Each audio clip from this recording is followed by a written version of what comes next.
ईमान welfare organisation Swabi के वफद की मंजर आम ट्रस्ट इस्लामाबाद के ऑफिस में आमद। चेयरमैन और उनकी टीम के साथ मुलाकात, बामी दिलचस्पी के अमूर और समाजी खिदमात के लिए मुश्तरका जद्दोजहद के अज़म का इज़हार। तफसीलात के मुताबिक ईमान वेलफेयर ट्रस्ट सवाबी के PK चेयरमैन फरमान खान, पाकिस्तान यूथ पार्लियामेंट के डिप्टी स्पीकर मारिया शाहीन, शोबा ख़वातीन की सदर रिदा खान और दीगर ने मंजर आम ट्रस्ट इस्लामाबाद ऑफिस का दौरा किया और चेयरमैन असद चौधरी के साथ मुलाकात की। इस मौके पर मंजर आम ट्रस्ट के टीम अरकान करीम वज़ीर, मिस आलिया रहमान, शुमाइला तारक शहजादी और तनवीर अहमद भी थे।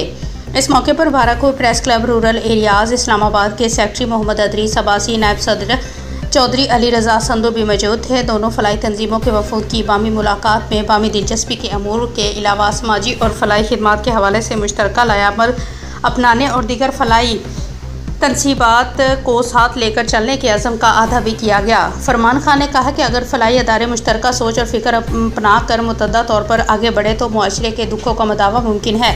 उनका कहना था कि मैंने बचपन से मसाइब का सामना किया है, इसलिए दूसरों के दर्द का अदरक है। चेयरमैन मंजर आम ट्रस्ट असद चौधरी ने मेहमानों को खुशामदीद कहते हुए मंजर आम ट्रस्ट के अगराज़ व मकासद और उन तक की कारकर्दगी के बारे में आगाह किया, जबकि उनका ये भी कहना था कि हम दर्द दिल लेकर मुआशरे के पैसे हुए मजबूर और तंग दस्त तबके की ज़िंदगी में आसानियाँ पैदा करने की सही कर रहे हैं। उनका ये भी कहना था कि इखलास के साथ आगे बढ़ने वालों का अल्लाह पाक हामी और मददगार होता है। दोनों फलाई अदारों के ओहदेदारान ने मिलकर आगे बढ़ने, गरीब, मुस्तक और पसमानदा तबके को बाइज़्ज़त ज़िंदगी की राह पर डालने के लिए अपनी काविशें जारी रखने के अज़म का इज़हार भी किया।